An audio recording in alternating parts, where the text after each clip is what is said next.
I think Dr. Machen really put his finger on something. He said, those who want to change our church are not going out publicly and saying, these are the changes we espouse. What do you think of them? They were working in the background. They were working behind the scenes. They were working in ways that most of the laity didn't observe in the life of the church. And Dr. Machen thought there was a dishonesty about that.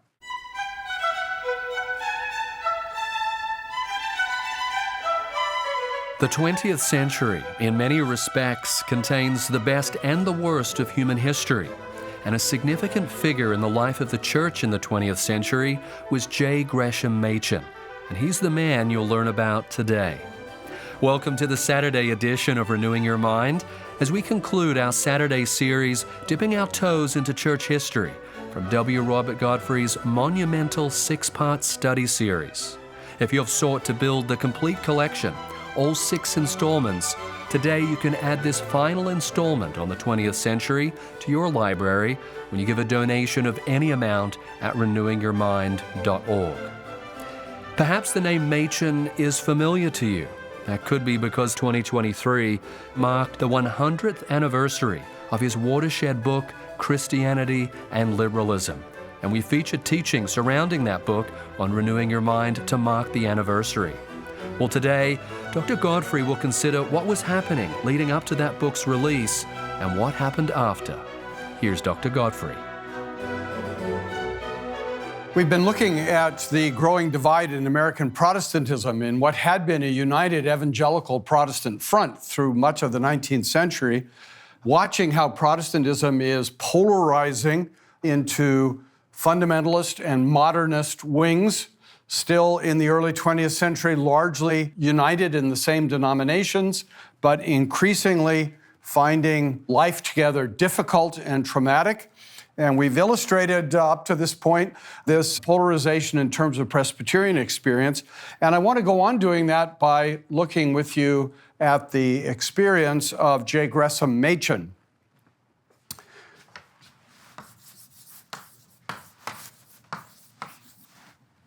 Machen is important on several fronts. He illustrates something of the character and role of Presbyterianism in America, but more importantly, he was recognized as the single most effective scholarly voice on the fundamentalist side of the controversies that were emerging in America in the first half of the 20th century.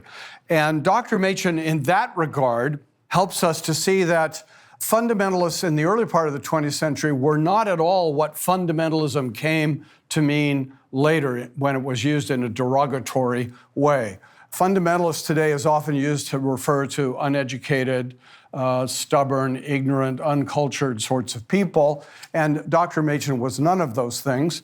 He was not always entirely comfortable with the label fundamentalist, but not because he thought it was too negative or too critical a label, but because he felt it was important for Christians to have a fuller theology than that represented by the fundamentals alone.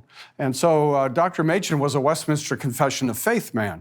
He wanted the whole confession, not just part of it, and that was his only reservation about fundamentalist. In fact, he came to be known by some as the Doctor Fundamentalis, the fundamental doctor, because he was seen as such an important voice in America in the 20s and 30s in defense of conservative Protestantism. Dr. Machen was born in 1881. We can't quite get out of the 19th century altogether. He was born in Baltimore, Maryland, which means he was a Southerner. Maybe you didn't know that, but Baltimore remained well into the 20th century a very Southern city. And President Lincoln knew that. He knew that left to itself, Maryland would probably have seceded from the Union. But President Lincoln seemed to think that he could not tolerate Virginia and Maryland seceding from the Union and leaving the federal capital completely surrounded by rebels. But the ethos, the life of Baltimore was very much that of a Southern city. And Machen's mother, the Greshams, were from Georgia, from Macon, Georgia. There's a little museum of the Gresham family in Macon if you visit there. And the Machen family were from Virginia. And their old home had been in the middle of the battlefield of the Battle of Bull Run. So the Machens had deep Southern roots, and Dr. Machen's father was a very distinguished lawyer in Baltimore. It was a family of some wealth and some social connections. Machen's father was quite a good friend of Woodrow Wilson's. And so the Machens were a prominent family and were members of the Southern Presbyterian Church. His mother was a very devout woman, saw to the catechesis of her children. His father was also a very devout Presbyterian. Dr. Machen studied at Johns Hopkins University in Baltimore and then was sent, as the son of a rather important family, on a tour of Europe. We should all, be sent as young people on tours of Europe. I think it's a very good thing.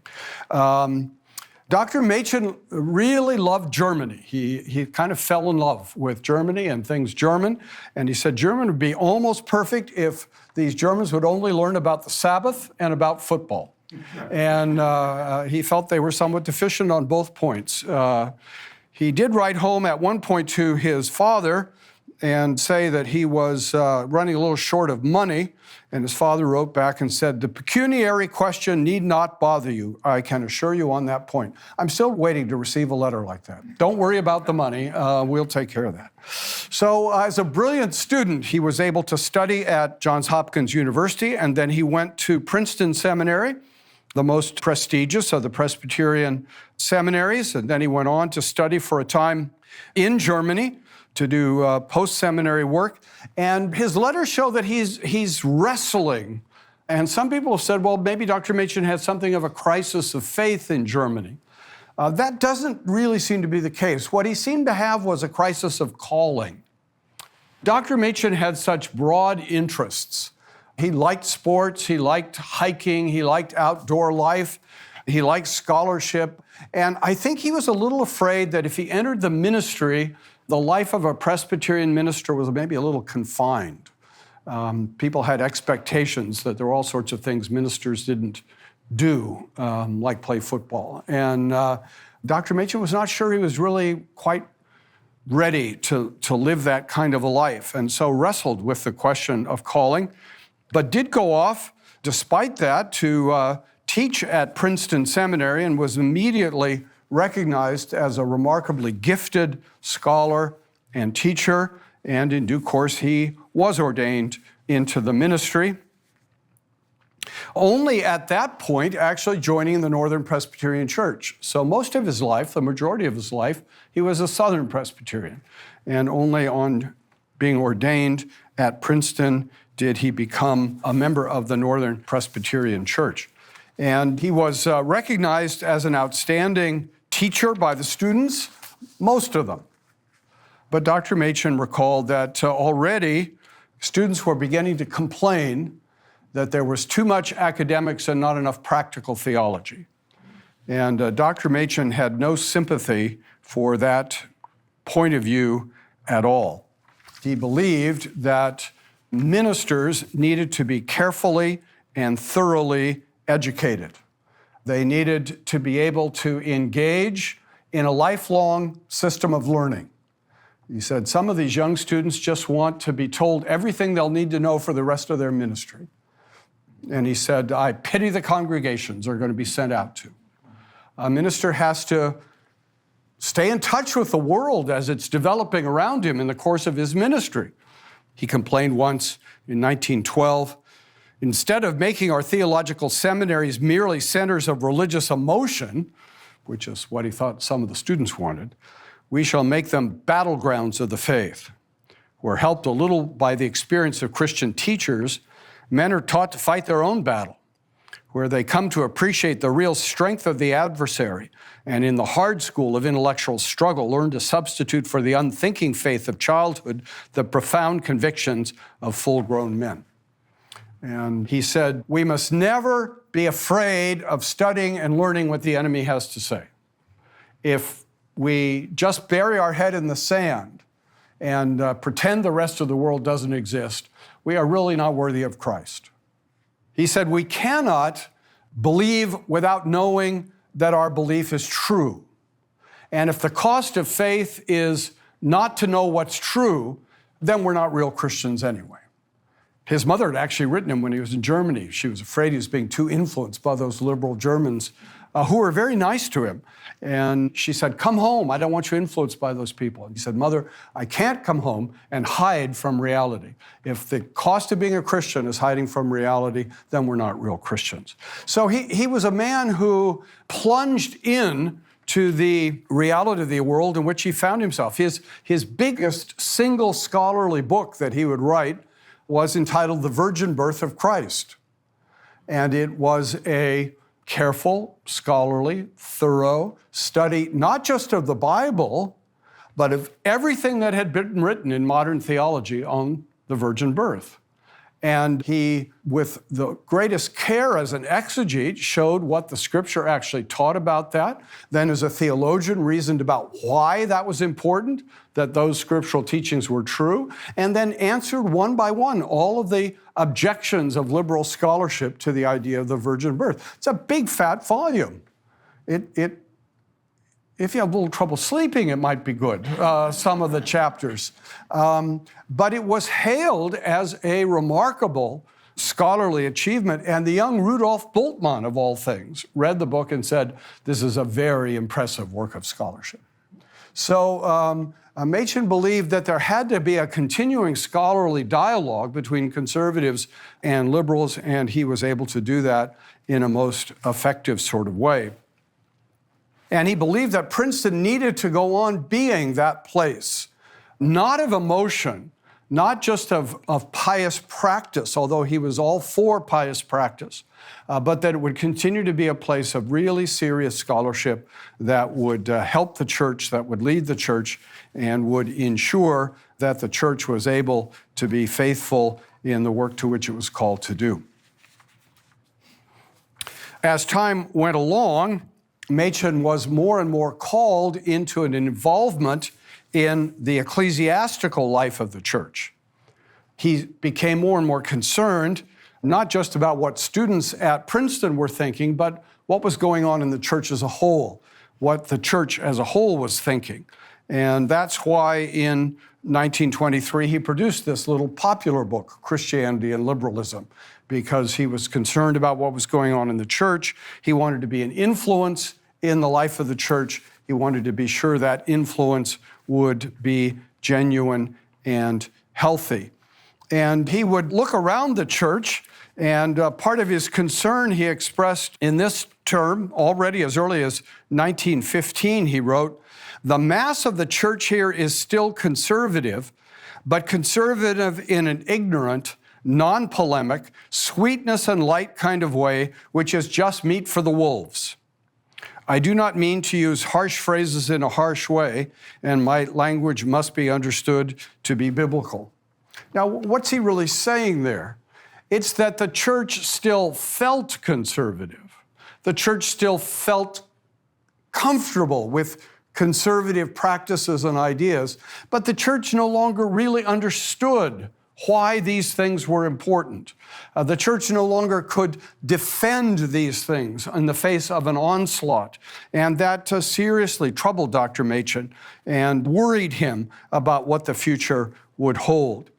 And as he analyzed the forces with which he disagreed in the life of the church, he felt those forces needed to be exposed for what they were. He wrote at one point, "Here as elsewhere, the destructive forces have been content to labor for the most part in the dark." And I think Dr. Machen really put his finger on something. He said, those who want to change our church are not going out publicly and saying, these are the changes we espouse. What do you think of them? But they were working in the background. They were working behind the scenes. They were working in ways that most of the laity didn't observe in the life of the church. And Dr. Machen thought there was a dishonesty about that. Again, he would write in Christianity and Liberalism, "Honesty is being relinquished in a wholesale fashion by the Liberal Party in many ecclesiastical bodies today. By the equivocal use of traditional phrases, by the repetition of differences of opinion as though they were only differences about the interpretation of the Bible, entrance into the church was secured for those who are hostile to the very foundation of the faith. Again, as the very title of the book said, you are free to be a liberal. You're not free to call that Christian. That's not honest. That's not fair. And Dr. Machen, all his life, remained what I would call a Southern gentleman. He was always charitable to his opponents. He always tried to represent them fairly. He was never mean-spirited. Well, I can't say he was never, but he was largely not mean-spirited or nasty in the way in which he conducted himself. In fact, if anything, maybe he was a little too trusting of the other side to also behave like gentlemen. And they didn't. They were nasty and mean-spirited, some of them in reference to him. And he would write about that too. He wrote at one point, "What is thoroughly evil, what leads to strife, bitterness, hypocrisy, and every evil thing, is a unity of organization which covers radical diversity of aim." And that's what he became concerned was more and more characteristic of what was going on in the Presbyterian Church in his day. They were still all Presbyterians. They all insisted they were evangelical, but in fact, the theological differences were becoming immense and increasingly separating different people in the church. These issues began to come to the General Assembly increasingly. And as I said before, in 1923, the General Assembly once again reiterated its commitment to the five fundamentals. And this decision was particularly directed against Harry Emerson Fosdick. Now, Harry Emerson Fosdick was a Baptist, one of the liberals amongst the Baptists in the 20s, but he had been asked to be stated supply preacher at a congregation in Manhattan, in New York. And he had famously preached there a sermon entitled, "Shall the Fundamentalists Win?" Fairly in-your-face sort of title. And Fosdick was insistent that the fundamentalists must not be allowed to win, but the General Assembly of the Presbyterian Church was equally insistent that Baptist liberals ought not to be telling Presbyterians what they ought to believe. And so the General Assembly again reiterated its commitment to conservative principles, and then something very important happened. Well, I think everything I've been saying has been pretty important, but in 1925, the General Assembly met again, and the General Assembly was confronted again by what was going on in New York, and word got around in the General Assembly, where there was a conservative majority, that maybe it was time to really admonish and discipline the Presbytery of New York for tolerating what it was tolerating in its churches.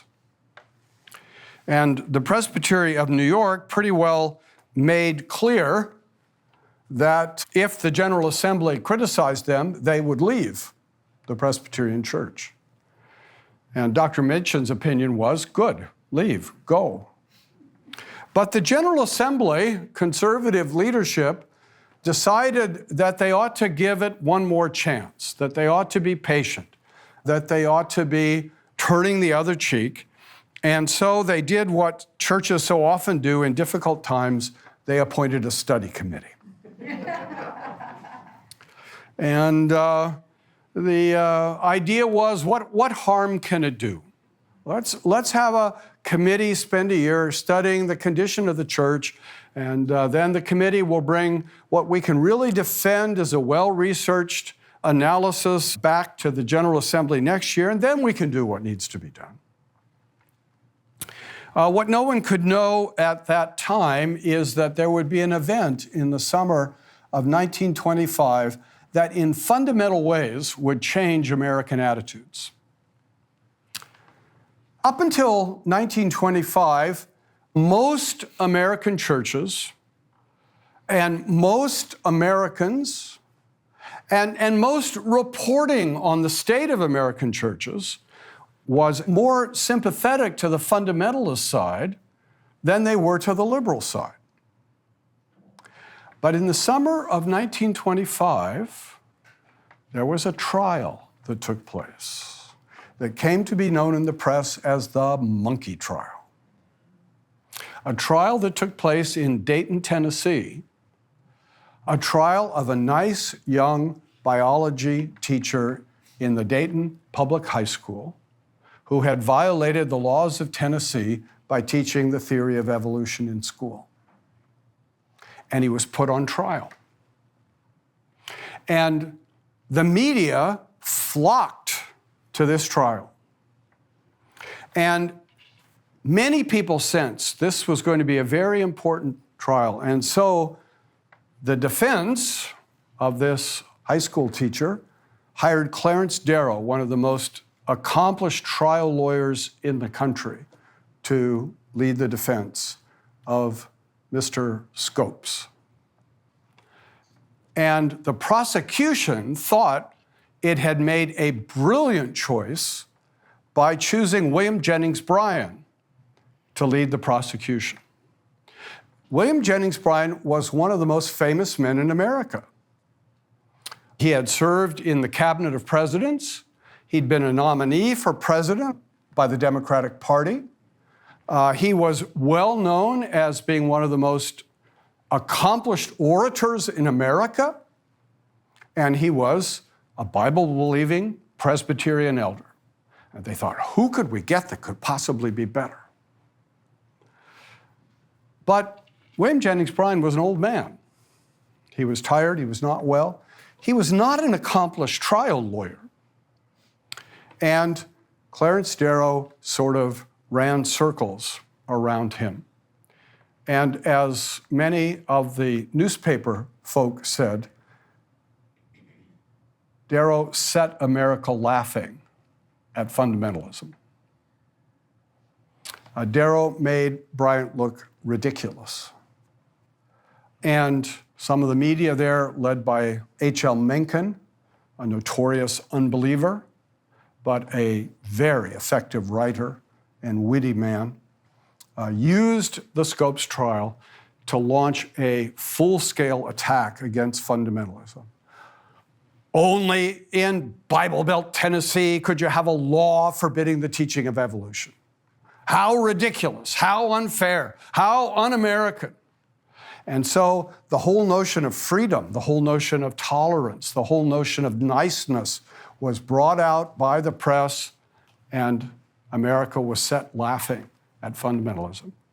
And the mood of the nation changed. The mood in the Presbyterian Church changed. Things were dramatically different after that. And increasingly, the press became critical of fundamentalism as being intolerant. There's nothing worse in America than being intolerant. And when the General Assembly met in the next year, 1926, the committee reported that everything was fine in the Presbyterian Church.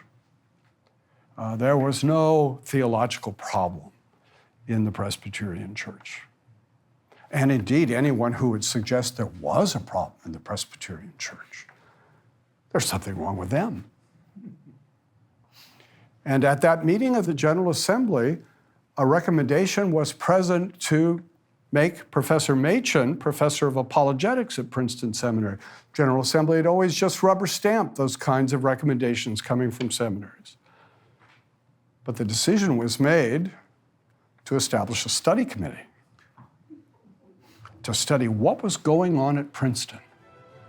What's wrong at Princeton that they're causing all this trouble in the Presbyterian Church?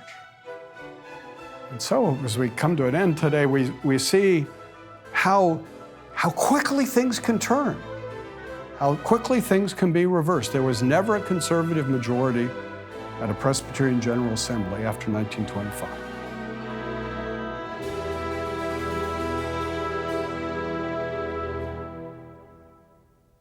That was W. Robert Godfrey, helping us see the state of the church in the early 20th century and the role of J. Gresham Machen in drawing a dividing line between true Christianity and theological liberalism. So what happened next? Request Part 6 of Dr. Godfrey's overview of church history and study the rest of the story. when you give a gift of any amount in support of Renewing Your Mind and the global outreach of Ligonier Ministries, a ministry committed to the proclamation of theologically and biblically faithful teaching. We'll send you this series on DVD, and we'll unlock the series and the study guide in the free Ligonier app. The easiest way for you to request your copy is to give your donation at renewingyourmind.org, or you can find a link in the podcast show notes. This is the final time that we'll be featuring this overview of church history on Saturdays, and it's the final day to request this 6th installment. And if you've missed one of the past installments, you can also call us on Monday when our phone lines open again at 800-435-4343, and we'd be happy to help you complete your set. Marriage has been under attack, but what is Christian marriage? R.C. Sproul will be exploring that topic beginning next Saturday here on Renewing Your Mind.